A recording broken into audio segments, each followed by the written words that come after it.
Alhamdulillahirabbil alamin. Wa bihi nasta'in ala umurid dunya waddin. Salatu wassalamu ala asyrafil anbiya wal mursalin. Nabiyina Rasulina Muhammad wa ala alihi wa sahbihi wa atba'ihi ila yaumiddin.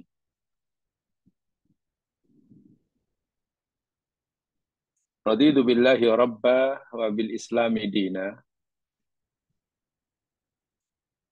Wa bi Muhammadin nabiyya wa rasulah. Wa bisrah li sadri wa yassir li amri wahlul 'uqdatam min lisani yafqahu qawli. Allahumma amin. Dipanjatkan doa kepada Allah Subhanahu wa taala, semoga Allah Subhanahu wa taala sentiasa melimpahkan rahmat, taufik dan hidayahnya pada kita semua, agar Allah sentiasa membimbing kita ke jalan yang diridhoinya, menganugerahkan kepada kita nikmat istiqamah dalam menjalani syariat agamanya, sama ada dalam melaksanakan suruhannya dan meninggalkan larangannya,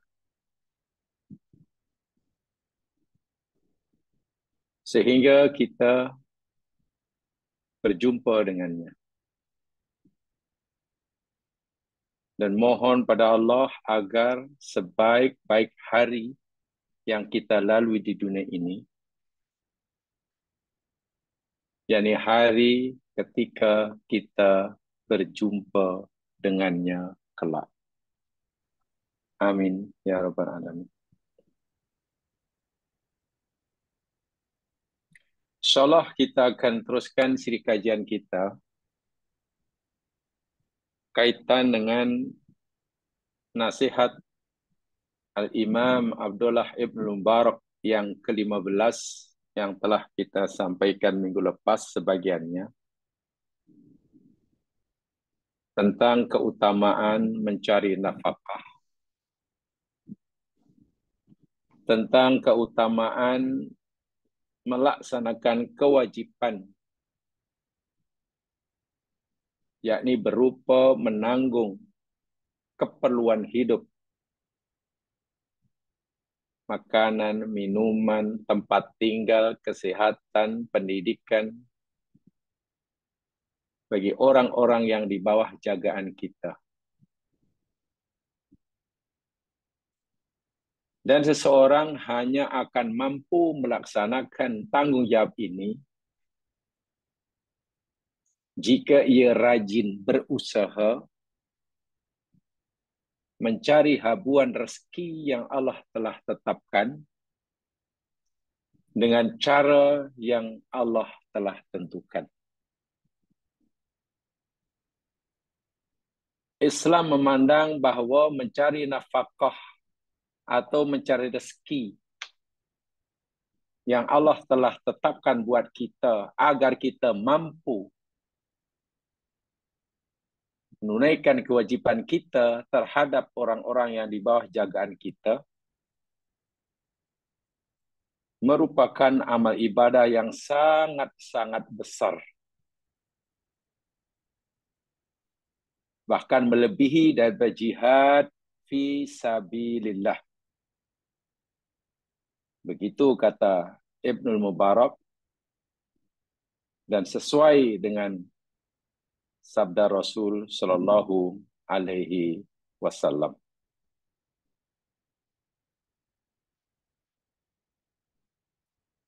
Karena Nabi telah bersabda dalam hadis yang bersumber daripada Abu Hurairah radhiyallahu anhu, hadis sahih yang dirawikan oleh Imam Muslim,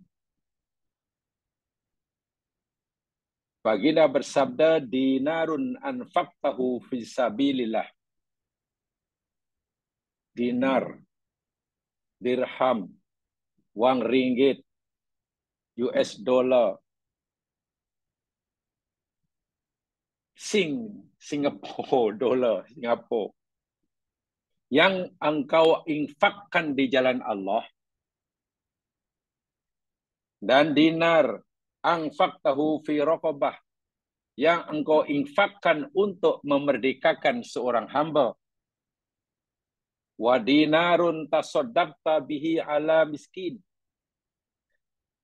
dan dinar, wang ringgit yang engkau infakkan terhadap orang-orang miskin,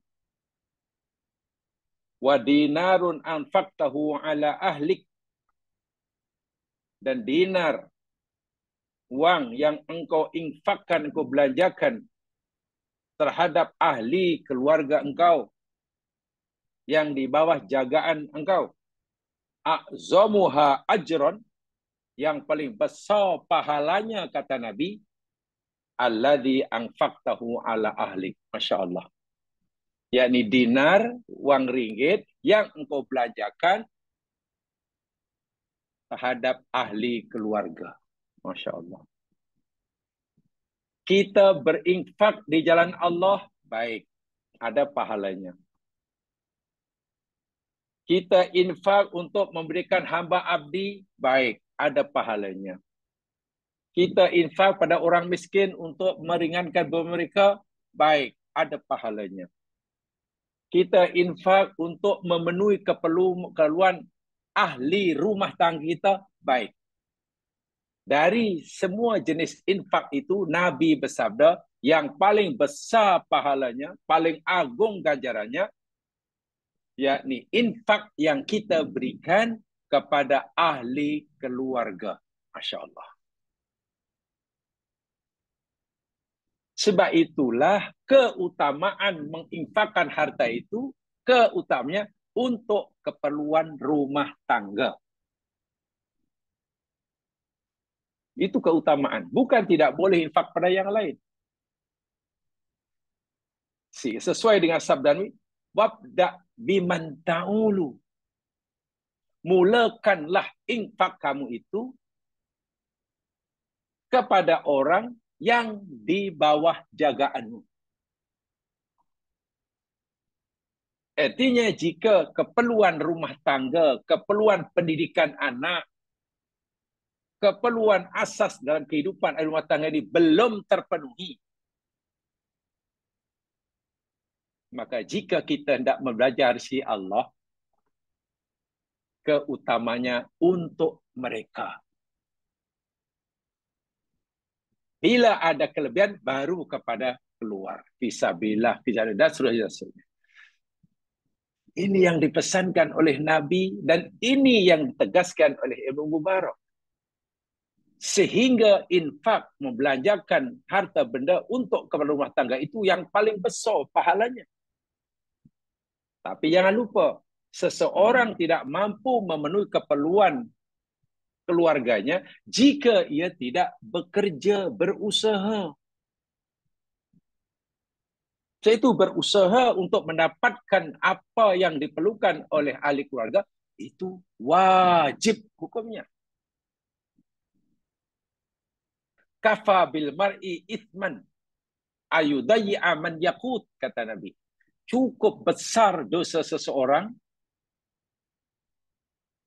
bila ia mengabaikan keperluan orang yang di bawah jagaannya.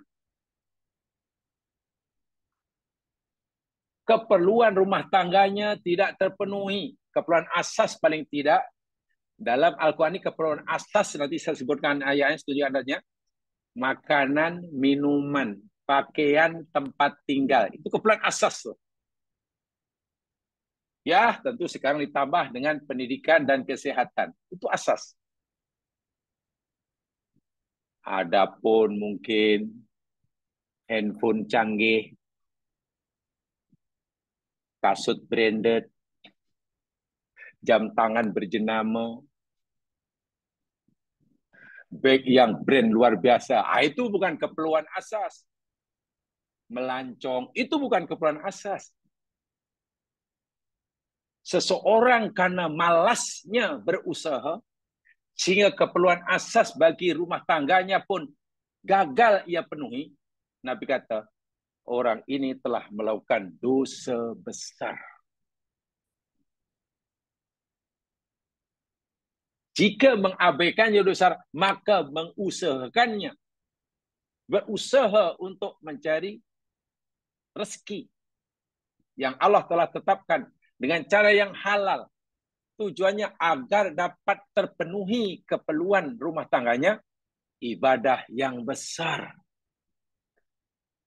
Pahala besar.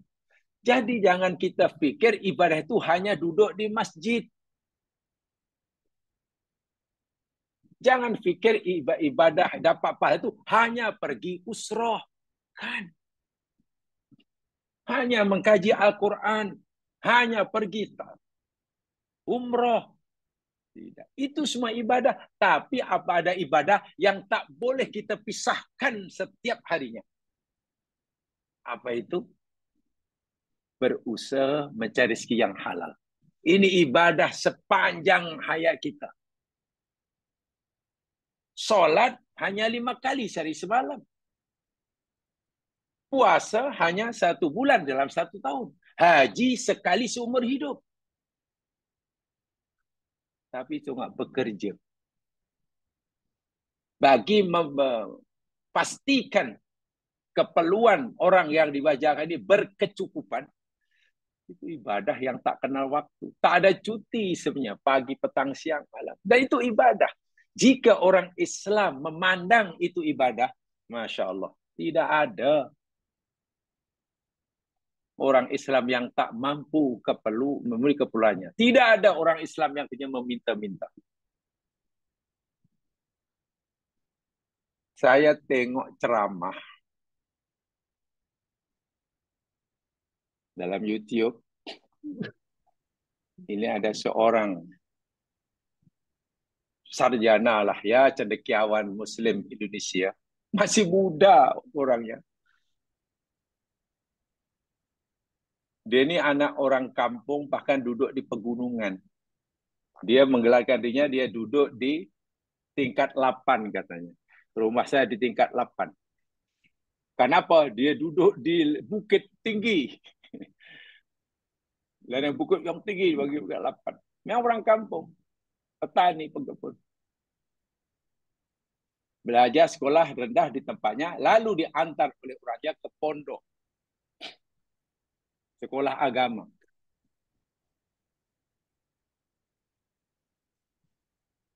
Setelah habis sekolah agama, ya tingkatan SPM begitu, agama. Di pondok itu ada satu kursus wajib bahasa asing. Bahasa Inggris, bahasa Jerman, bahasa Belanda, bahasa Cina. Di pondok itu wajib pelajar mesti mengambil kursus bahasa asing. Hukumnya wajib. Terpulang nak ambil bahasa apa, boleh. Bahasa Arab memanglah itu pelajaran di pondok. Jadi budak ini ambil bahasa Cina. Betul bahasa Cina. Ya, karena dia cepat paham dan ini dan pengajarnya itu daripada Cina sana. Karena dulu ada kerjasama Indonesia dengan Cina tentang pendidikan. Cina membantu antarlah tenaga-tenaga pengajar bahasa Cina ke Indonesia. Ya, tentu yang menggajinya negara Cina. Salah seorang diantar ke pondok itu. Belajar Cina. Jadi, ringkas kata, setelah ngerti bahasa Cina, habis sekolah istilahnya SPM-nya, dia dapat beasiswa. Menyambung pelajaran ke negeri China. Ya, terkejutlah. Jiran-jirannya orang kampung terkejut. Macam mana bapak ni anak sekolah pondok, orang paling dah lepas pondok pergi Mesir, pergi Arab, pergi Jordan, pergi Syria. Ini tamatan pondok pergi Cina. Ni macam mana ni? Pergi negara komunis pula. Ya memang sangat aneh lah. Habis pondok boleh pergi Cina sambung. Belah di Cina, mempelajari bahasa Cina, budaya Cina, dan khas. Kemudian dia ambil tentang budaya Cina. Dan yang terakhir dia pada degree dapat, ambil master di Cina. Hingga dia mencapai gelar PhD. Dalam jurusan hubungan internasional khasnya antara Cina dan negara-negara ASEAN. Jadi pakar budaya Cina dan pakar hubungan diplomasi antara Cina dan balik. Budak itu kalau di Cina dipanggil pakar agama Islam lah karena dia tamatan pondok. Balik di desa ya dipanggil pakar di Cina lah. Bahasa Cina fasih pasal menyusun skripsi PhD-nya pun dalam bahasa Cina, tulisan Cina. Jadi hebat budak ini. Kemudian dalam cara saya kagum. Satu di antaranya, bapak-bapak tahu tak, ini di hadapan orang-orang Indonesia. Karena akhirnya dia buat pertubuhan, menggalakkan untuk memberi bahasa Cina. Salah satu rahsia kenapa Cina maju. Dahulu tahun 70-an, Cina ini termasuk negara miskin. Sangat miskin. Ya, dalam masa lebih kurang 40 tahun lah, Cina jadi negara gergasi. Dia kaji. Dia kata salah satu rahsianya, ada dua. Cina ini takut pada dua perkara. Secara umum, dia kata orang-orang negeri Cina itu takut pada dua benda. Satu, takut bodoh. Dua, takut miskin. Menurut kajian beliau, orang di negeri Cina itu takut dua perkara. Satu, takut bodoh. Dua, takut miskin. Akhirnya, majoriti orang Cina khasnya anak muda, belajar rajin sungguh. Belajar. Sehingga dalam beberapa dua dekad, dia melahirkan sarjana-sarjana pemikir-pemikir hebat. Menguasai pelbagai ilmu pengetahuan. Ekonomi, ilmu kedoktoran, ilmu sains, apa saja dikuasai. Teknologi termoden dikuasai. Yang kedua, takut miskin. Sehingga orang Cina khasnya anak-anak muda di kampung-kampung, dia tidak mau miskin seperti mana bapaknya. Akhirnya bekerja rajin. Terlepas daripada filosofi hidupnya, bekerja untuk apa, itu cerita lain. Belajar untuk apa, itu cerita lain. Sebab mereka ini bukan orang Islam. Dia hanya cerita dua sebab kenapa Cina jadi maju. Karena rakyatnya, khasnya kaum muda, beberapa tahun 70-an dahulu, takut bodoh, sehingga rajin belajar, sehingga sekarang di Cina banyak sarjana dalam berbagai bidang, golongan ilmuwan dalam berbagai bidang, dan takut miskin. Sehingga mereka itu sangat rajin bekerja. Dan lihat saya sekarang, jangan lebih tahu. Cina boleh membangun jalan raya dalam 7 hari siap. Bangun rumah, hospital tiap hari ketika COVID. Masya Allah, hanya berhari siap hospital. Berapa tingkat itu. Itu kalau tidak pandai. Sehingga boleh katakan Cina sekarang negeri kaya mampu menyara kehidupan keluarganya. Terlepas daripada agama mereka. Yalah, agama mereka tak setuju. Tetapi ini nilai yang dipegang. Nilai yang diamalkan oleh Cina ini sepatutnya ditiru oleh orang Islam. Orang Islam wajib takut bodoh. Orang Islam wajib takut miskin. Karena bila takut bodoh akan belajar rajin-rajin. Dan bila takut miskin akan bekerja sungguh-sungguh. Dan itu boleh dilihat kesannya dalam 1 dekad mungkin. Paling lama 2 dekad akan berubah. Sehingga tidak ada orang Islam yang jadi peminta sedekah. Orang Islam serba kekurangan. Bagaimana hendak menolong saudara Muslim yang lain? Jika nak memastikan ahli keluarganya berkecukupan pun dia belum mampu. Wahal ini tuntutan agama Allah. tuntutan Islam. Tengok Nabi bersabda tadi. Sedekah yang kita berikan pada keluarga kita, itu paling besar sekali pahalanya. Melebihi daripada infak yang kita berikan kepada yang lain. Fisabilillah ke apa ke. Jadi tidak disia-siakan, tidak define oleh Allah. Ummu Salamah, Ummul Mukminin radhiyallahu anha, istri Nabi SAW, pernah bertanya kepada Rasulullah, Ya Rasulullah, hali ajrun fi bani Abi Salamah in unfiqa alaihim. Ya Rasulullah, jika aku memberi nafkah, jika aku memastikan makan, minum, tempat tinggal, kesihatan, pakaian bagi anak-anak Abu Salamah, mana anak-anak suaminya lah. Apakah aku mendapatkan pahala ya Rasulullah? Karena Ummu Salamah ini punya anak, suaminya meninggal. Lalu dikawin oleh Rasulullah. Jadi ketika dikawin Rasulullah, statusnya dia sudah janda dan ada anak. Sehingga anaknya anak tiri bagi Rasulullah. Ayahnya Abu Salamah. Jadi dia yang menanggungnya. Ya Rasulullah, macam mana ya Rasul? Adakah aku dapat pahala sebagai orang ibu menyara kehidupan anak-anak suamiku yang dah meninggal? Walastu bitarikatihim hakadha wa hakadha inama hum ya. Dan aku tidak mengabaikan keperluan mereka. Ini aku penuhi, itu aku cukupi ini. Karena mereka ini lahir daripada rahimku, walaupun yaitu bin suamiku. Apa jawab Nabi? Naam. Ya Ummu Salamah, laki ajrun ma anfaqti alaihim.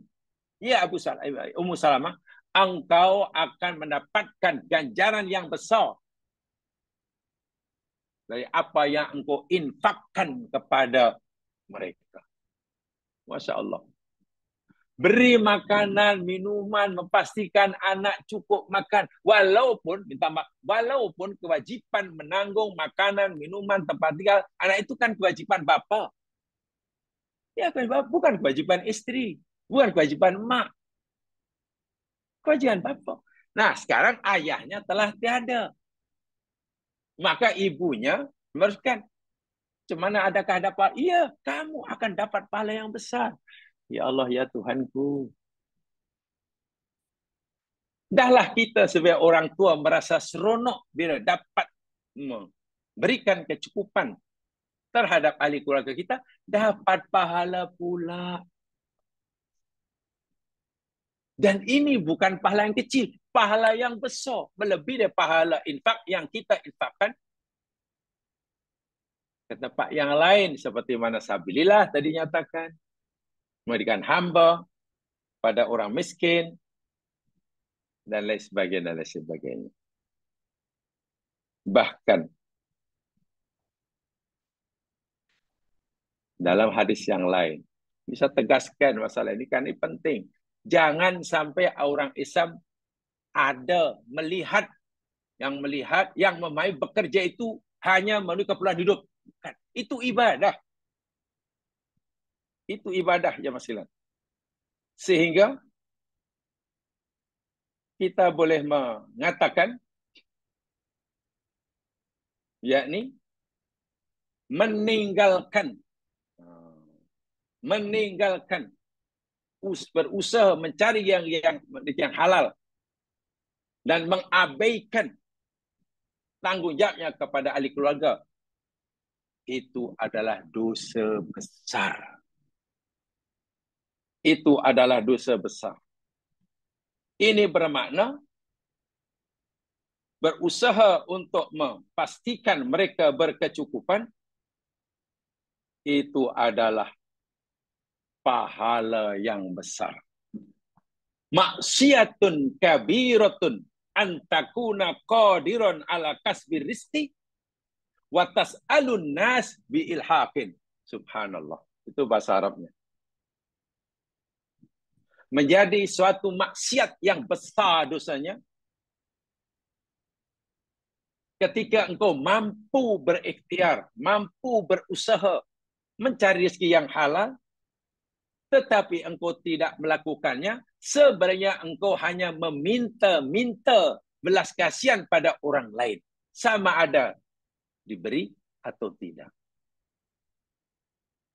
Orang yang menggantungkan kehidupan sehari-hari berdasarkan belas kasihan orang lain, sedangkan ia mampu berusaha sendiri, itu maksiat yang besar dalam agama kita. Ya. Jadi jangan dipikir maksiat itu hanya mencuri. Maksiat itu hanya tinggal solat. Bukan. Jangan dipikir bahwa ibadah itu hanya puasa. Ibadah itu hanya baca Quran. Bukan. Ada ibadah yang sangat besar. Bila kita melakukannya, ada maksiat yang besar bila kita melakukannya. Apa ibadah yang besar bila kita melakukannya? Berusaha bersungguh-sungguh mencari yang halal bagi memenuhi keperluan orang yang di bawah jagaan kita. Itu ibadah besar. Apa maksiat yang besar? Malas berikhtiar. Berusaha mencari yang halal, sedangkan ia mampu melakukannya. Sehat, maksiat, tak ada. Hanya malas. Apalah, orang bantu. Mintalah, nanti takkan orang tak kasih. Minta tak, bukan banyak, bila sikit pun jadilah. Yang penting cukup makan minum. Wah, itu dosa. Jadi motivasi orang Muslim dalam bekerja, pastikan kerana ini. Karena perintah agama. Karena perintah Allah dan juga perintah Rasulullah Sallallahu Alaihi Wasallam. Jamaah sekalian, saya ingin sampaikan dahulu tentang bahawa bekerja mencari yang halal itu adalah kewajipan bagi orang Muslim yang Allah telah tetapkan semenjak manusia pertama lagi. Bagaimana kita melihat bekerja ini, maka kita hendaklah wajib melihat bekerja ini sebagai salah satu kewajipan tertua. Saya ulangi. Bekerja mencari yang halal ini merupakan kewajipan yang Allah wajibkan kepada kita yang paling tua, paling awal. Perintah solat belum ada, perintah zakat belum ada, perintah haji belum ada. Tapi perintah bekerja mencari rezeki yang halal bagi memastikan keperluan ahli keluarganya cukup, itu perintah terawal Allah kepada manusia. Baik, saya tunjukkan ayatnya. Coba jangan melihat surah 20, yakni surah Toha. Surah Toha, surah yang ke-20.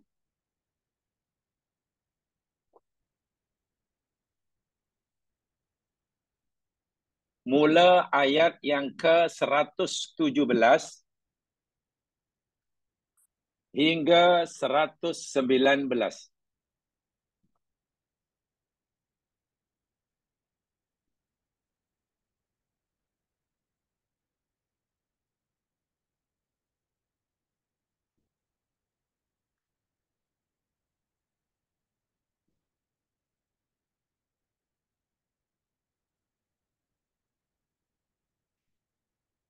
Surah Toha 117. Tadi saya katakan, perintah bekerja, perintah berusaha mencari rezeki yang halal bagi memenuhi keperluan rumah tangga, itu termasuk perintah yang tertua daripada Allah kepada manusia. Perintah solat belum ada, perintah haji belum ada, perintah baca Quran belum ada, perintah berbakti pada mak bapak belum ada. Ini perintah terawal. Jadi bukan main-main. Islam memandang bekerja itu seperti ini. Background ayat ini, begini jam sekalian. Setelah Allah ciptakan Adam dan diberikan kemuliaan olehnya,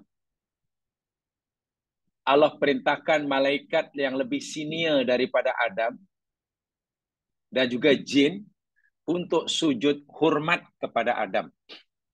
Okey, sujud hormat pada Adam. Semua malaikat sujud hormat. Tapi iblis enggan, tak nak. Tak nak. Menentang. Ringkas kata, Allah memberitahu kepada Adam di hadapan iblis, Adam, nih, iblis ini musuh kamu, Adam. Dia tak nak hormat engkau, walaupun aku suruh. Bahkan dia akan terus memusuhi engkau. Ini Adam diingatkan oleh Allah tu. Dan Adam lihat sini, oh, iblis rupanya begitu menganggap kita. Lalu Allah berpesan, ingatkan pada Adam, bahwa iblis itu musuh kepada Adam dan istrinya. Ingat, Allah perintahkan Adam tinggal di surga itu bersama istri, 2 orang. Allah benarkan makan nikmat surga, menikmati surga itu kepada 2 orang, Adam dan istrinya. Ya. Jadi dua-duanya. Tapi tengok, ketika Allah memperingatkan bahwa iblis itu musuhnya, apa kata Allah? Faqulna ya Adam. Lalu kami berfirman, ya Adam, wahai Adam, inna hadza aduwwul laka wa li zaujik. Sesungguhnya iblis ini, Adam, adalah musuh bagi engkau dan juga musuh bagi pasangan engkau. 2. Musuh bagimu dan musuh bagi istrimu. Artinya bukan engkau saja yang akan disesatkan olehnya, istrinya pun, istrimu, kamu pun akan jadikan sasaran penyesatannya. Sebab itu, Adam, hati-hati kepada makhlukku yang seekor ini. Fala yukhrijannakuma minal jannah. Maka janganlah sekali-kali Adam, iblis ini berjaya mengusir keluar, menghalau keluar kamu berdua. Uma itu kamu berdua. Minal jannati, daripada surga. Jangan. Fatashqa. Kalau dia berjaya mengusir kamu keluar dari surga, fatashqa, maka engkau akan menderita. Bahasa mudahnya, bahasa asalnya celaka. Kau celaka. Coba perhatikan ya. Allah beritahu bahwa iblis itu musuh bagi Adam dan istrinya, 2 orang. Allah ingatkan jangan sampai iblis berjaya mengeluarkan kamu berdua, 2 orang. Dan jika Adam nanti berjaya dihalau keluar oleh iblis, ditipu oleh iblis, akan susah, akan celaka. Yang celaka siapa? 2 kah? Rupanya seorang yang celaka. Siapa? Tasko, Adam seorang. Sepatutnya, dan jika iblis berjaya mengeluarkan kamu berdua, nanti kamu berdua celaka. Nanti kamu berdua susah. Tak. Tapi Allah kata, jika iblis berjaya mengeluarkan kamu berdua, engkau seorang Adam akan susah. Kenapa istrinya tak disebut susah? Nah ini ada rahsia ini. Karena apa? Bila kamu tak lagi tinggal di surga, kamu akan susah. Karena di surga ni, Adam, innalaka alla taju'a fiha wa la ta'ra. Sesungguhnya bagimu, bagi engkau ya Adam, tidak lapar. Fiha, di dalam surga. Wala ta'ra, dan engkau tidak telanjang. Di surga ini, Adam, engkau tak kelaparan, engkau tidak telanjang, Wa annaka latazma'u fiha, dan sesungguhnya engkau dalam surga tidak dahaga, tidak kehausan, wala tatha, dan engkau tidak kepanasan. Apa maksudnya? Kerana aku, wahai Adam, aku dah jamin keperluan asas hidupmu. Makanan, minuman, pakaian, tempat tinggal. Allah kata, aku dah jamin. Kamu tak perlu mencari. Di surga ini keperluan asas yang kamu perlukan, aku dah berikan dengan percuma. Tinggal saja kamu nikmati. Apa keperluan asas? Di sini Allah sebut, makan, minum, tidak telanjang maknanya pakaian, tidak kepanasan maknanya tempat tinggal. Dahulu masa kami belajar tafsir jamaah sekalian, guru saya mengatakan, menyimpulkan bahasa kami dahulu, keperluan basic dalam hidup, yang basic need dalam kehidupan manusia ini sebenarnya ada 3. Sandang, pangan, dan papan. Itu bahasa saya. Jamaah tak boleh ikut. Sandang, pangan, dan papan. Sandang itu pakaian untuk menutup aurat. Pangan itu makanan, tentu campur minuman. Papan itu papan lah. Mana tempat tinggal. Di surga dah dicukupi oleh Allah tanpa perlu berusaha mencarinya. Lalu Allah ingatkan, nanti Adam, kalaulah kamu dapat diperdayakan oleh iblis, sehingga kamu tak layak lagi tinggal di surga, sedangkan kamu telah mendapatkan keperluan asas kamu dalam hidup kamu, kamu pindah keluar di surga, kamu susah dan kamu menderita. Hidup kamu jadi susah. Pasal apa? Karena 3 ini, makan, minum, pakaian, tempat tinggal, aku tak berikan kamu secara percuma. Tapi kamu kena mencari. Untuk mendapatkannya, kamu kena mencari. Dan kamu cari itu, kamu seorang. Karena istrimu tidak wajib. Tengok. So, dari awal-awal lagi, jamaah sekalian, yang berkewajiban memenuhi keperluan rumah tangga, yang paling basic, yakni makanan, minuman, pakaian, dan tempat tinggal itu, di bawah suami. Ini perintah yang paling tua sekali. Dan Allah ingatkan, untuk mendapatkannya kamu kena bekerja, berpenat-penat. Ya, kata orang siang, malam, pagi, petang. Untuk memastikan kamu mendapatkannya dan berjaya memenuhi keperluan dirimu dan keluarga kamu. Sedangkan di surga semua itu aku bagi kamu percuma tanpa mencari. Bukankah ayat ini maknanya, di sebelah ayat ini maksud, Allah wajibkan kepada manusia ini, bapa kita ini, bekerja. Bila kamu tidak bekerja untuk mendapatkan keperluan, kamu dosa. Karena kamu gagal memenuhi keperluan hidupmu dan juga gagal memenuhi keperluan hidup ahli keluargamu. Sedang kewajiban itu berada di atas bahu kamu. Kamu berkewajiban memberi. Mereka ada hak untuk menerima. Masya Allah. Inilah pandangan Islam tentang bekerja. Dan Allah bagi amanah bahkan, kalau kamu tidak mau bekerja, sehingga kamu gagal mendapatkan keperluan hidupmu, bahasa yang Allah gunakan apa tadi? Tashqa. Syaqi itu dalam terjemahan harfiahnya celaka. Tengok. Allah sendiri yang guna istilah celaka. Bukan hanya susah, bukan hanya rugi. Celaka. Syaqiyun. Kalau jamaah nak gunakan kalimat yang lebih keras pun boleh juga. Bukan celaka. Tapi itu tukar jadi ai. Cilaka. Itu lebih mantap itu. Makan cilaka. Yang kata itu Allah. Sehingga orang mukmin hendaklah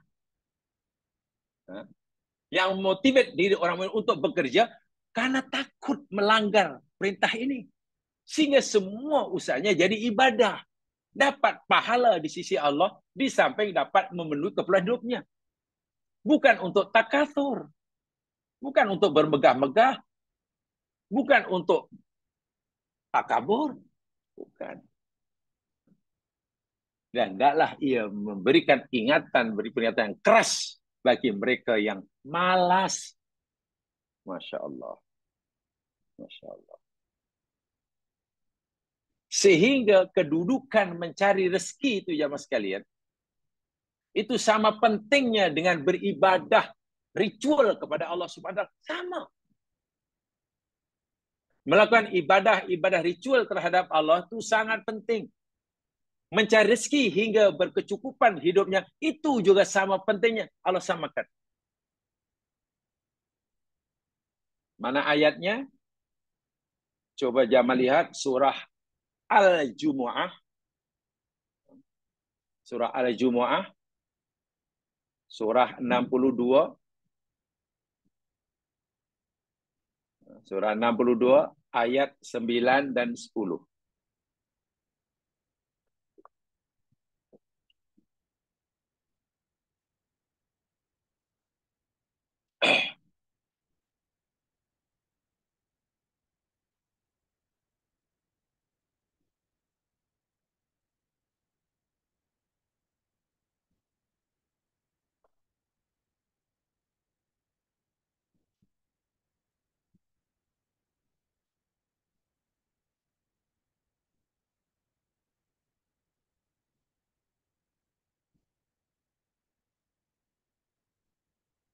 A'udzu billahi minasyaitonir rajim.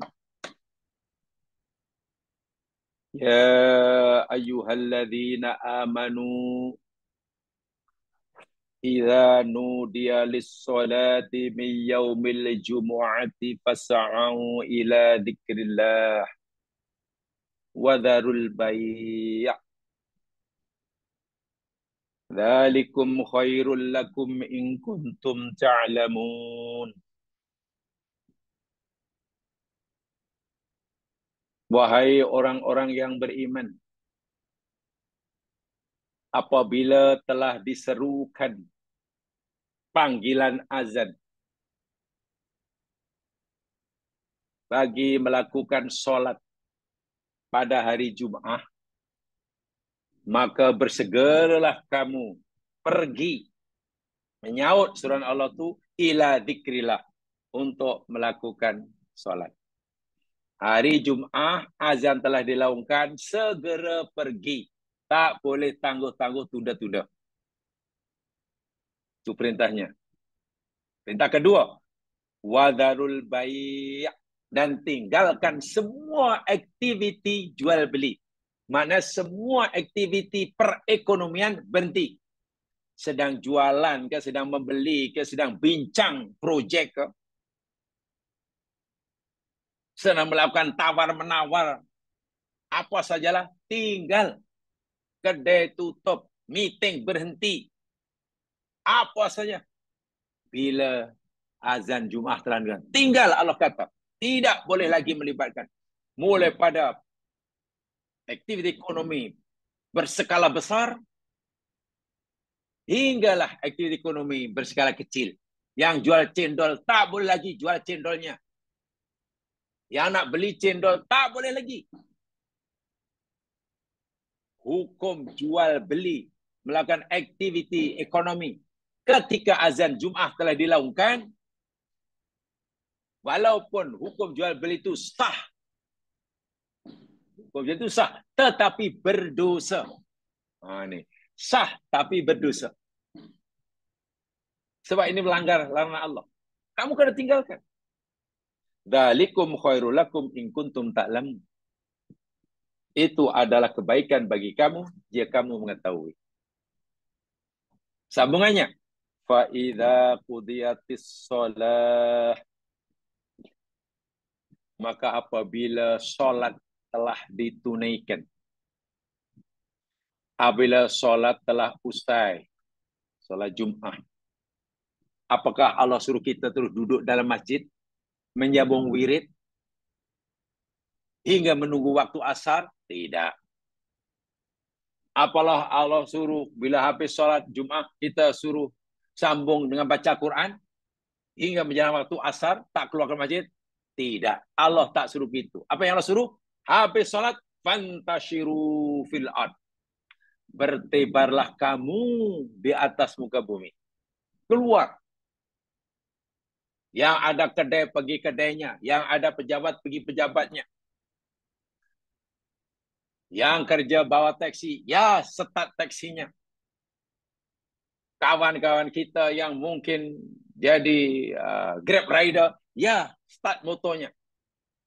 Ambil pesanan, antar pada yang memesan. Apa saja yang ada kebun, pergi kebunnya.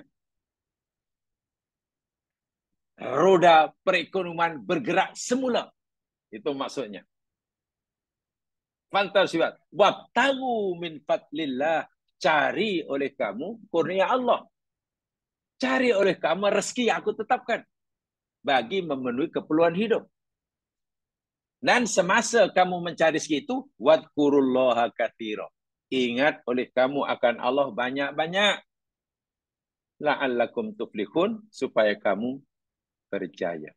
Perhatikan rangkaian ayat ini.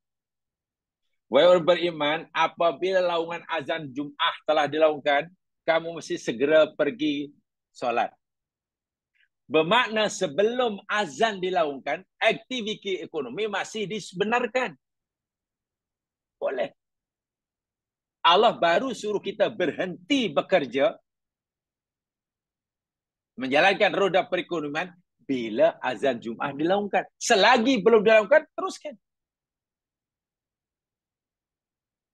Sehingga dalam Al-Quran sebenarnya dikatakan, apakah hari Jum'ah ini mesti cuti? Tidak ada. Dalam Quran tidak ada, dalam hadis pun tidak ada hari Jum'ah itu cuti. Sebab kadang kita ni begini ya, ya kalau kita mengkaji dengan seksama lah. Ada orang dahulu pernah tanya, sebenarnya cuti ini mana yang lebih Islamik? Sebab negeri Malaysia ni bukannya besar sangat. Tapi kenapa cuti tak sama? Ada yang cuti hari Sabtu, hari Ahad. Ada yang cuti hari Jumaat, hari Sabtu, Ahad kerja. Sebenarnya cuti yang Islamik tu hari Jumaat ke hari Ahad? Ada yang fahaman Islamnya yang mungkin hanya fahaman di pak kata, katanya hanya bersifat sentimen. Ya, yang cuti yang Islam itu hari Jumaat lah. Sebab hari Jumaat itu Sayyidul Ayyam. Maka kalau kita nak melakukan cuti yang Islamik hari Jumaat. Yang lain, ya tak semua hari Jumaat, hari Ahad pun boleh cuti. Tak, hari Ahad bukan hari Islam. Hari Ahad tu hari besar orang Nasrani. Sebetulnya tidak ada pembicaraan seperti itu dalam Al-Quran hadis Nabi.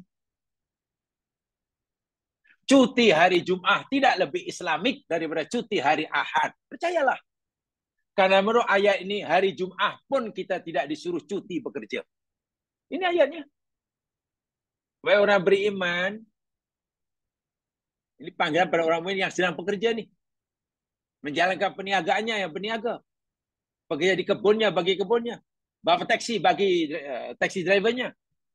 Apa saja. Teruskan. Kerja kamu, usaha kamu cari itu, teruskan. Nanti, hanya saja nanti, bila hari Jumaat telah dilaungkan azan, kamu mesti hentikan semua aktiviti jual beli, semua aktiviti mesti berhenti. Tidak boleh kamu teruskan. Ini bagi orang mukmin ya. Dan orang kafir tak terlibat lah. Jangan dah hari Jumaat ada azan masih asyik bincang perniagaan. Masih bicara tentang saham. Ini sedang rancak-rancaknya. Sayang ditinggal. Tak boleh. Dosa hukumnya. Maknanya, hari Jumaat pun Allah tak suruh cuti. Allah baru suruh berhenti bekerja bila azan dilaungkan. Masya Allah. Bila azan kan baru kita pergi solat dan tinggal semua Aktiviti ekonomi. Roda ekonomi kena dihentikan waktu itu. Tak boleh lagi kita melibatkan diri. Lepas solat, Allah tak suruh teruslah kamu sambung zikir kamu dalam masjid. Tak. Sambung kamu ita kamu di masjid. Tidak. Fantasiru bil ard. Lepas solat kamu bertebaran di muka bumi semula. Sambung aktiviti ekonomi. Yang ada kedai pergi kedai dan seterusnya. Itu maksudnya. Jangan tinggalkan. Jadi makna tengok ni, daripada bekerja, beri sejenak untuk solat, lebih solat, sambung bekerja lagi, time kerja pula, sentiasa ingat Allah. Macam mana kita nak misahkan mana dunia, mana akhirat kalau begitu? Inilah sama, berganti-gantian. Coba kalau hidup itu seperti itu. Bekerja, kemudian solat, berhenti untuk solat, guna sambung pekerja, sambil sentiasa ingat Allah Subhanahu Wa Taala. Sehingga tadi saya katakan, kedudukan bekerja menjadi yang halal. Karena halal dalam agama ini, sama kedudukannya dengan ibadah-ibadah ritual. Jika ibadah ritual itu wajib, dan dapat pahala, maka mencari yang halal juga wajib, dan dapat pahala. Ini ayatnya. Jangan berhenti. Bahkan Umar pernah menghalau orang-orang yang tetap tinggal di masjid lepas usai sholat Jum'ah, tidak bekerja dengan alasan tawakal pada Allah, makan minum bergantung pada orang yang beri. Umar halau mereka. Bukankah Allah menyuruh kamu bertebaran ke bumi selepas sholat? Kenapa kamu? Masya Allah. Jadi hidup orang mukmin itu seperti itulah hidupnya. Melaksanakan apa yang di hak Allah seperti mana solat dan zikir hukumnya wajib. Melakukan usaha bagi menu keperluan hidup hukumnya juga wajib. Kedua-duanya ibadah, ada nilainya di sisi Allah. Lebih-lebih lagi bila tujuan mencari siang halal tadi untuk memenuhi segala keperluan yang perlu yang dihajarkan bagi dirinya dan bagi keluarganya. Sebab itu ilmu Barok berani berkata, kedudukan berusaha mencari yang halal itu sangat tinggi. Tidak ada yang menyamai kedudukannya, hatta jihad fisabilillah pun masih kalah kemuliaannya. Kan begitu kata ilmu Barok poin yang terakhir ini. Yang terakhir. Dan inilah jamaah sekalian, Umar bin Khattab ketika jadi khalifah, tadi saya katakan, sangat paham perkara ini. Sehingga dalam satu kisah, Ibnul Hajj dalam kitab Al-Madkhal menceritakan begini. Ruya anak Umar ibn Khattab radhiyallahu anhu, Umar bin Khattab radhiyallahu anhu, ra'a salasata nafarin fil masjid munqati'in al-ibadah. Lepas solat Jum'ah, Umar perhatikan ada 3 kumpulan atau 3 orang lah yang tetap duduk dalam masjid, menyambung ibadah ritualnya. Fasa'ala ahadahum min aina takun. Fasa'ala ahadahum. Lalu Umar tanya pada salah seorang pada 3 orang ni, "Hai kawan, ini solat dah habis. Kamu masih terus berada dalam masjid, menyambung ibadah ini, min aina takul. Awak makan dari mana?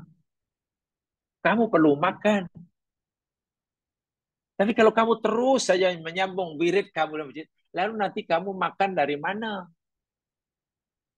Ditanya oleh Umar tentang keperluan makan dan minumnya. Nampaknya remeh pertanyaan Umar. Kamu nanti makan dari mana kalau terus saja dalam masjid macam ni? Qala ana Abdullah. Orang ini menjawab dengan yakin di hadapan Umar. Baik khalifah, aku ni hamba kepada Allah. Yang mencipta aku Allah. Yang bagi hidup pada aku Allah. Yang menjaga aku Allah, karena aku hambanya. Wa huwa ya'tini birizqi kaifa yasha'. Yang menjamin rezeki aku adalah Allah. Dan Allah, aku yakin akan beri aku rezeki kaifa yasha'. Bagaimana ia kehendaki. Aku tak tahu. Aku tak tahu macam mana Allah nak bagi rezeki pada aku. Tapi aku yakin Allah akan bagi rezeki kepada aku. Wah, cukup yakin orang ini. Tawakalnya luar biasa. Fatarakahu wa madha ila sani fasalu mithadalik fa akhbaru anhu afaya. Lalu Umar pergi tinggalkan. Lain hari orang ini buat macam tu juga. Lalu tergerak hati Umar tanya semula sebenarnya pertanyaan tempoh hari. Inilah habis solat kamu duduk ni macam mana? Macam mana makan minum kamu? Dijawab yang sama. Bahkan dia kata, annallahu akhun yahtadibu fil jabal fayabi'u ma yaktubu fayakulu minhu fayati bi kifayatihi. Beginilah Umar, jangan kau khawatirkan makan minumku walaupun aku teruskan ibadah di masjid ini. Karena aku punya saudara. Saudaraku ini kerja dia mencari kayu bakar di pegunungan. Dia belah kayu itu, dia ikat kayu itu, dia gendong kayu itu, lalu dijual. Nah, hasil jualan kayu api ini, dia menyara kehidupannya dan keluarganya, dan selebihnya itu diberikan pada aku. Sehingga bila ia masak, hasil peluhnya ini diantar ke aku. Sehingga aku boleh makan. Itu rezeki bagi aku. Saudaraku yang bagi aku makanan. Faqala. Lalu apa kata Umar? Akhuka a'bad minka. Baik saudara. Kalau begitu saudara kamu itu lebih baik ibadahnya. Lebih hebat ibadahnya daripada engkau. Masya Allah. Ini Umar yang kata. Saudaramu yang berusaha mencari yang halal sehingga berkecukupan kehidupannya dan lebihnya diberikan pada kamu, dia lebih besar ibadahnya daripada engkau.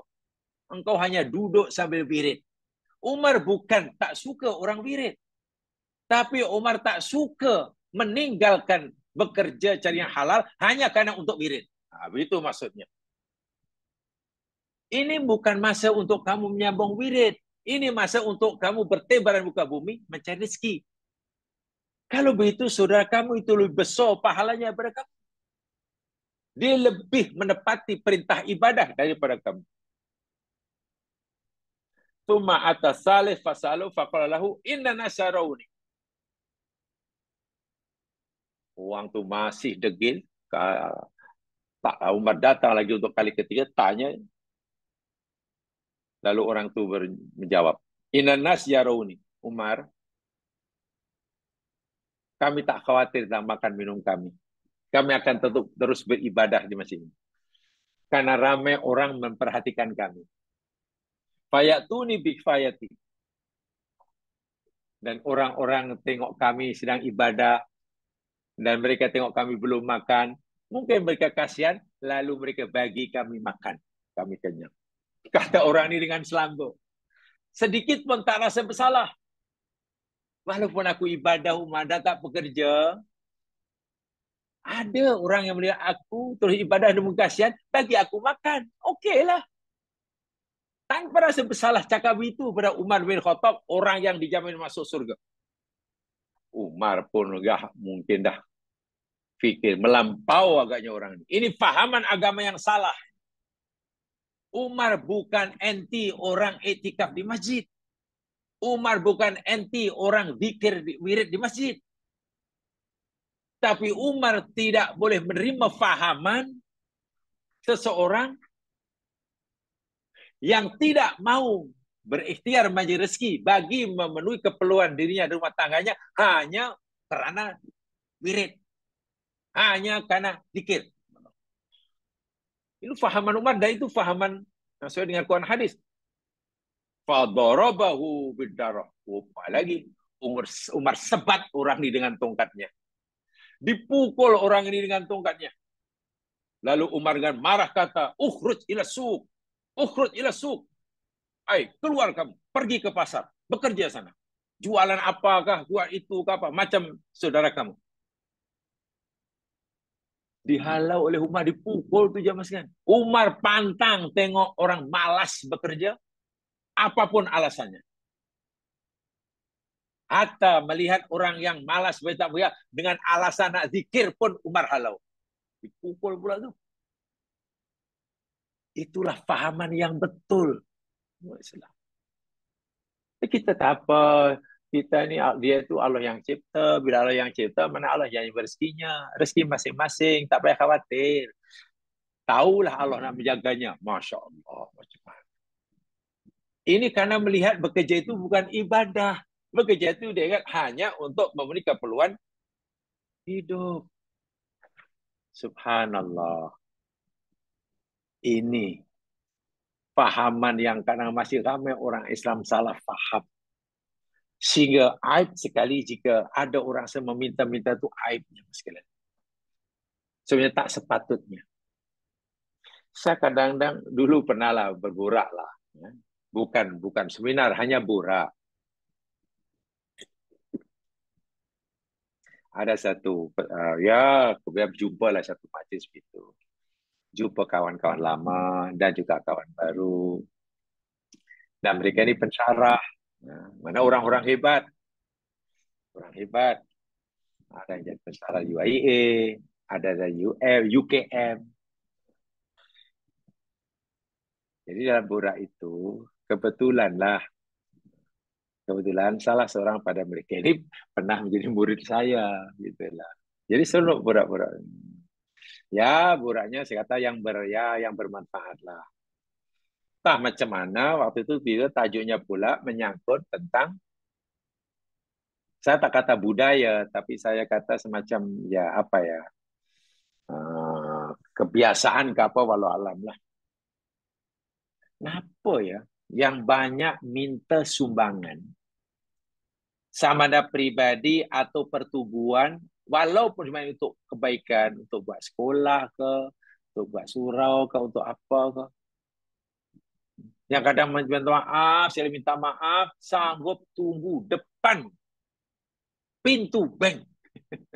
Sambil baca sahabat dah itu. Setiap orang mak keluar bank mesti minta Allahu Akbar. Menunggu depan pintu masjid, setiap orang keluar masjid minta ini siapa. Kenapa ya? Yang banyak lakukan tu malah orang Islam. Saya nak buat sekolah, nak buat itu. Tapi saya kurang nampak lah. Mungkin ada, tapi jarang kita lihat ya. Non-Muslim minta sedekah untuk kepentingan mereka itu macam jarang. Ya. Kita ini sikit-sikit. Bahkan hari itu tengok, bahkan ada sindiket. Rumah tahfiz di Kedah, Kementerian Utara lah. Muridnya disebar untuk cari dana ke selatan. Rumah tahfiz kota di selatan, sebar muridnya ke utara. Sehingga di RNR, Plus Highway ini, atau di mana, banyaklah budak-budak minta sedekahkan untuk tahfiz.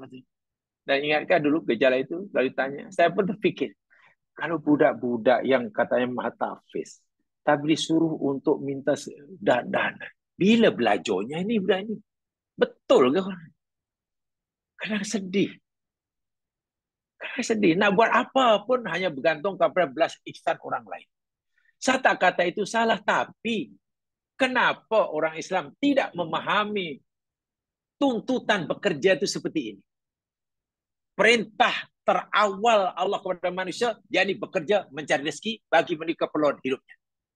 Kalau semua melihat perintah seperti ini, insya Allah budaya meminta-minta, sama ada minta untuk pribadi atau minta untuk apa sajalah, ya kuranglah. Apalagi Nabi memberitahu kita ya sekalian, meminta-minta itu tak dibenarkan, tak boleh. Dalam agama, bahkan saya pagi tadi pun saya baru saksikan, Hanya ada 3 keadaan saja orang Muslim ini boleh meminta. Pertama, karena kemiskinannya. Bila ia fakir miskin, boleh minta. Yang keduanya, kerana musibah yang menimpa. Sekelip mata. Sekelip mata. Kerana musibah berlaku, rumah hancur. Dilanda gempa bumi ke, dilanda banjir besar ke, dan lain sebagainya. Hilang. Hancur. Itu boleh meminta. Yang ketiga, hamba sahaya yang dalam proses pemberdekaan dirinya. Seorang hamba yang ingin memberikan dirinya, kata tuannya, hai hambaku, engkau akan aku merdekakan. Tapi dengan syarat, engkau mesti membayar kepada aku sebanyak, kata Allah, RM20,000 umpamanya. Hamba tadi setuju. Tapi dari mana dah dapat RM20,000 dia hamba abdi? Dia ingin dan dia setuju nak bayar, tapi dari mana? Hamba abdi ini boleh minta. Minta sana, minta sini, minta sana untuk mendapatkan RM20,000 dengan tu yang memberikan hamba. 3 ni saya yang boleh meminta-minta. Orang yang meminta-minta, sedangkan dia tidak ada alasan yang dibenarkan oleh syarak, itu tidak dibenarkan oleh agama. Bahkan Nabi memberi peringatan yang sangat keras kepada orang yang suka meminta-minta tanpa alasan syarak ini. Ya, contohnya Rasul memberitahu kita ya, jamaah sekalian. Dalam hadis yang dikatakan oleh Imam Baihaqi, oleh Ibnu Khuzaimah, daripada Habsyi bin Janadah, baginda bersabda, alladzi yas'alu min ghairi hajatin. Seseorang yang meminta tanpa hajat. Mana tanpa alasan yang dibenarkan oleh syarak. Mungkin hobinya memang suka meminta lah. Kerana malas bekerja. Dan sebagainya. Kama thalil ladzi yaltaqitul jamra. Allahu Akbar. Seumpama orang itu seperti orang yang mengambil, memetik, memungut bara api. Allahu Akbar. Ada bara api, diambilnya, melecurlah tangan. Itu contoh orang yang suka meminta-minta tanpa alasan syarak. Tanpa alasan syarak.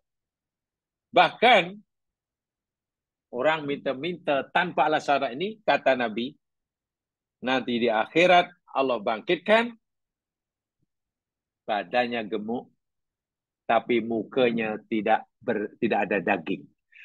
Bahasa mudah, badan muntel, muka tengkorak. Jadi akhirat bila jumpa orang badannya muntel, muka tengkorak, ini orang yang dunia dahulu suka meminta-minta. Allahu Akbar. Wah, dia boleh mengelak daripada minta-minta jika ia mau berusaha. Rajin bekerja sesuai perintah Allah. Tapi malangnya, mereka hanya menganggap perintah Allah itu hanya solat. Mencari yang hal itu bukan perintah agama. Yang dosa itu hanya tinggal solat. Malas bekerja itu bukan maksiat. Ini masalahnya. Ini masalahnya. Jadi cara mereka melihat itu, wa'iyadzubillah. Hadis Ibnu Umar, yang dikatakan oleh Bukhari Muslim. Baginda bersabda, maksiatun kabiratun antakuna qadiran ala kasbir rizqi wa tas'alun nasa biilhah. Maksiat yang besar ialah ketika Anda mampu berusaha mencari rezeki yang halal, tetapi engkau meninggalkannya, tidak melakukannya, dan engkau meminta-minta kepada orang lain bagi memenuhi keperluan hidup. Bilhah, dengan memaksa. Itu maksiat.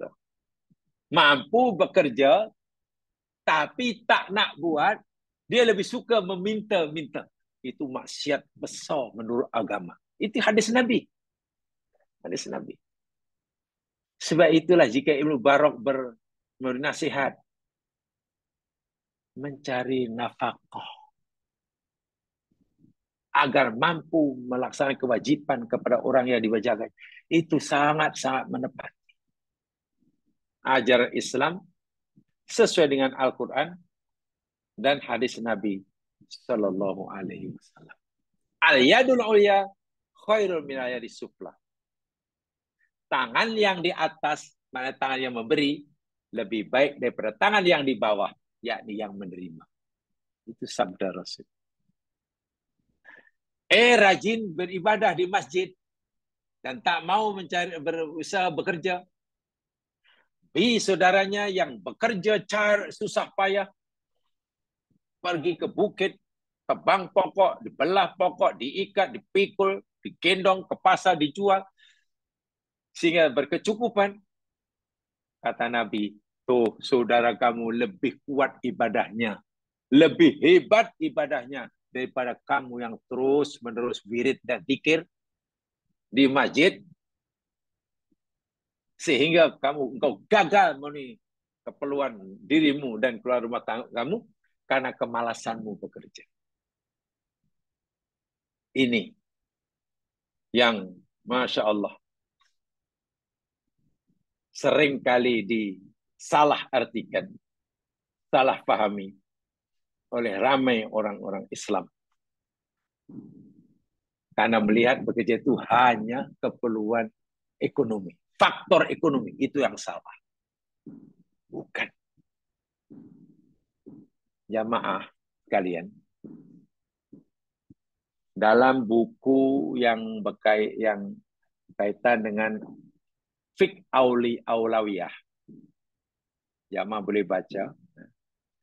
Fiqh Aulawiyah, fikah keutamaan yang dikarang oleh almarhum Dr. Yusuf Al-Qaradawi. Yusuf Al-Qaradawi. Salah satu kupasnya tentang bekerja. Di situ dicampurkan hadis Nabi yang bercerita tentang kebahagiaan dunia. Orang Muslim sebelum mendapatkan kebahagiaan di akhirat, si Muslim hendaklah mencari kebahagiaan di dunia. Fi dunya hasanah, fil akhirati hasanah. Ketika Nabi ditanya tentang apakah bentuk contoh kebahagiaan dunia itu, min sa'adatid dunya, Nabi kata, termasuk kebahagiaan dunia bagi seseorang itu, pertama, al-maskanus soleh. Bila ia telah mempunyai tempat tinggal yang soleh. Tempat tinggal yang soleh. Lalu sahabat bertanya, ya Rasul, tempat tinggal yang soleh itu macam mana ya Rasul? Oh, tempat tinggal yang soleh itu maksudnya kathratul marafiq atau kathirul marafiq. Tempat tinggal soleh yakni tempat tinggal, tempat kediaman, ya rumah ke apa, yang cukup bilik-biliknya. Katalah bila rumah tangga itu katalah ada mak bapak, ada anak laki, ada anak perempuan, pamannya, maka rumah yang soleh, kata Nabi, mesti cukup biliknya. Satu bilik untuk orang tuanya, satu bilik lagi untuk anak lelakinya, satu bilik lagi untuk anak perempuannya, gitulah. Mana cukup bilik? Cukup bilik. Itu namanya rumah tinggal yang soleh. Dan itu termasuk kebahagiaan orang Islam di dunia.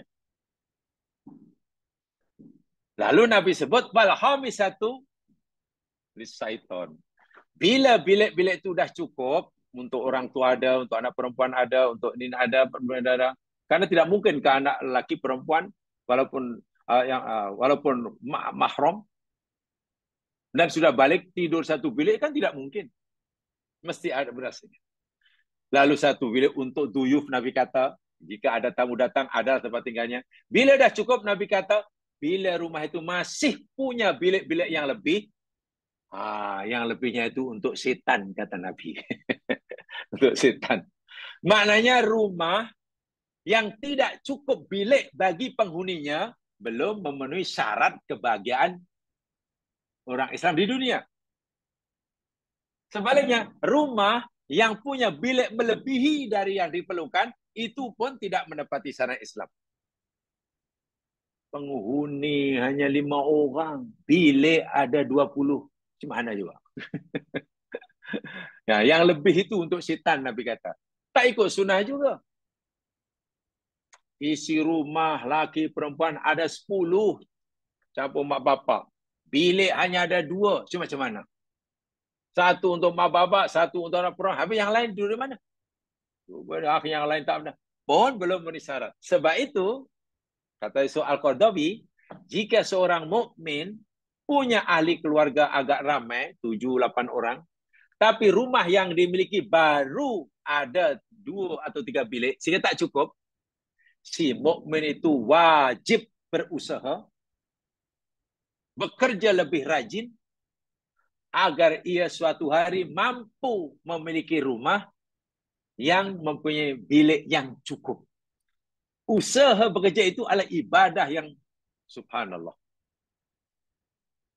Yang kata Ibnu Mubarak, tidak ada yang melebihi keutamaannya, hatta jihad pun. Terus ialah ini suatu hari saya akan memiliki rumah yang lebih besar sehingga cukup biliknya. Ya, itu ibadah. Niatnya untuk itu, dapat pahala. Itu Nabi kata. Yang kedua apa ya Rasul? Kebahagiaan orang mukmin di dunia, al-markabus soleh. Kendaraan yang soleh. Sahabat bertanya, ya Rasulullah, kendaraan yang soleh itu apa maksudnya? Adakah mesti kuda ke? Mesti unta ke? Mesti apakah ya Rasul? Apa Nabi jawab? Oh, kendaraan yang soleh itu ialah kendaraan yang bila kamu terlambat, tertinggal daripada pasukan, kamu boleh mengejarnya. Contoh, pada zaman Nabi sangat sederhana. Bila kata ada rombongan perang, yang lain sudah pergi, sudah jauh, sudah 5 kilometer. Lalu kamu baru nak pergi, ya kamu mesti mengejar dia lah. Untuk bila kamu boleh mengejar dia, kamu mesti punya kenderaan. Kalau unta-unta lah, kalau kuda-kuda lah, kamu pukul, kamu sebat, unta itu boleh lari lebih laju. Lebih laju. Sehingga kamu dapat mengejar mereka. Itu soleh. Jangan pandangkan kendaraan unta dipukul, malah menyepak pula. Maknanya kendaraan yang laju, yang memudahkan kita dalam melakukan tugasan-tugasan. Itulah. Sehingga orang Islam tidak salah berusaha yang rajin agar ia dapat memiliki kendaraan yang elok, yang layak bagi memudahkan tugasan yang hendak dilakukan. Tidak salah.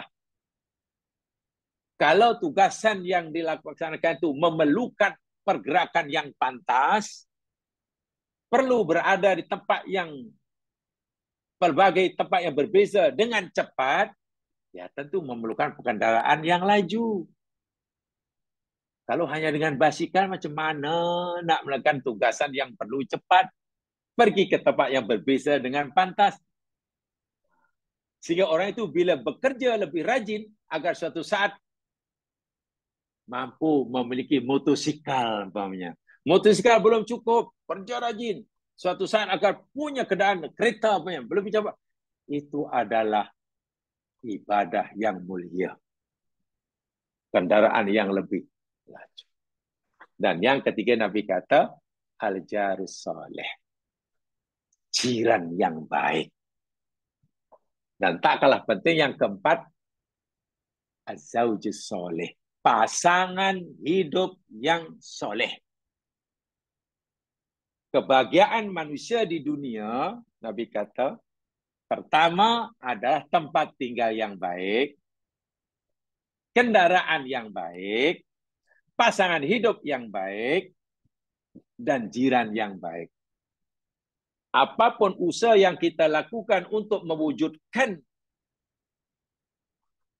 ikhtiar yang kita lakukan untuk mendapatkan keempat-empat syarat kebahagiaan orang muda itu adalah ibadah yang tidak kecil pahalanya. Tidak boleh diabaikan. Sehingga kalau kita melihat hadis-hadis Nabi yang kita telah pelajari dalam Quran itu, sebenarnya tidak ada orang Islam yang malas, itu tidak ada. Orang Islam semuanya yakni rajin bekerja, bukan karena tuntutan ekonomi, bukan. Karena ingin melaksanakan kewajiban. Apalagi perintah pertama Allah kepada manusia, perintah pertama nih, paling tua, paling lama. Bekerja. Bagi memenuhi keperluan basic dalam kehidupan. Makan, minum, pakaian, dan tempat tinggal. Itu tidak boleh tidak. Sebab itulah, kalau negara yang dianggap berjaya menepati kehendak Islam, itu negara yang telah menyediakan 3 keperluan hidup itu dengan sempurna. Bagaimana makan minum rakyatnya berkecukupan. Mampu semuanya. Bagaimana pakaiannya berkecukupan. Bagaimana tempat tinggalnya tidak ada yang homeless. Itu baru negara yang betul-betul diridhoi oleh Allah. Karena 3-3 ini telah terpenuhi jamaah sekalian, ibadah kepada Allah menjadi tenang. Sholat jadi tenang. Karena sudah tidak lagi pikirannya dibebani dengan keperluan hidup. Makan, minum, tempat tinggal, barang. Dan memang itu cita-cita yang luhur bagi setiap mukmin. Lebih-lebih lagi mereka yang diberi kuasa. Saya ulangi satu kali sekali. Perintah bekerja bagi memenuhi keperluan hidup itu merupakan perintah tertua yang paling awal diberikan oleh Allah kepada manusia. Pada manusia. Ya malah, ya sekalian, nampaknya itu saja sempat saya sampaikan malam hari ini. Mudah-mudahan ia memberikan pengajaran bagi saya. Alhamdulillah kalau ia dapat dikongsi bersama. InsyaAllah jika ada kesempatan saya bercadang untuk menambah penjelasan ini supaya lebih jelas lagi. Karena bagi saya inilah aspek agama yang seringkali terlepas pandang oleh sesetengah orang Islam. Sebab bila orang bicara tentang Islam, usrah di mana-mana, biasanya penekanannya dalam masalah ibadah-ibadah mahdhah, ibadah-ibadah ritual. Memanglah itu penting. Sholat, haji, umroh, iktikaf, nanti bila puasa pula macam sholat tarawih yang betul. Itu memang penting. Tapi masalahnya, takkanlah kita setiap kali kita bicara agama hanya fokus pada ibadah mahdhah. Seakan-akan masalah kepentingan kita di dunia khasnya yakni al-kasbul halal. Al-infak terlepas pandang. Walhal, berdasarkan hadis Nabi, mencari yang halal bagi memenuhi keperluan hidup itu lebih mulia, lebih tinggi daripada segala-gala ibadah. Termasuk lebih tinggi nilainya daripada jihad fisabilillah. Bayangkan. Apatah lagi ini sangat erat sekali dengan kehidupan kita sehari-hari. Sholat hanya 5 kali. Kalau 1 kali katalah 10 menit, ya baru 50 menit. Kalau sekali 10 menit, baru 50 menit. Puasa hanya 1 bulan, 1 tahun. Haji sekali seumur hidup. Sedangkan mencari situ 24 jam misalnya. Erat sekali hubungan dengan kita. Sebab itulah sengaja saya tambahkan ini, masih ada ayat-ayat yang berkaitan dengan ini jamaah sekalian yang rasanya perlu sangat untuk kita jelaskan dan kita pahami, kita kaji. Saya sempat mengutipkan sebenarnya ada 5 ayat dalam Al-Quran yang berkaitan dengan perintah bekerja ini. Dan ini bukan perintah biasa, ini bukan perkara kecil, ini kita tidak boleh pandang sebagai satu kebiasaan, tidak. Agama benar-benar campur tangan dalam masalah pekerjaan kita ini. Dalam masalah mencari yang halal ini benar-benar agama campur tangan. Agama tidak lepaskan ini kepada pilihan kita masing-masing. Tidak sama sekali. Tidak sama sekali. So, mudah-mudahan apa yang telah disampaikan ini memberikan pencerahan. Hasan bisa menyampaikan. Alhamdulillah kalau dapat dikongsi bersama. Itu saja. Kurang lebihnya mohon dimaafkan. Mari kita dengan bacaan tasbih kifarah dan surah wal asri. Subhanakallahumma wa bihamdika asyhadu an la ilaha illa anta astaghfiruka wa atubu ilaik. A'udzu billahi minasyaitonir rajim. Wal 'ashr. Innal insana lafi khusr illa alladziina aamanu wa 'amilus shalihaat wa tawassaw bil haqq wa tawassaw bis sabr. Assalamualaikum warahmatullahi wabarakatuh. Waalaikumsalam warahmatullahi wabarakatuh.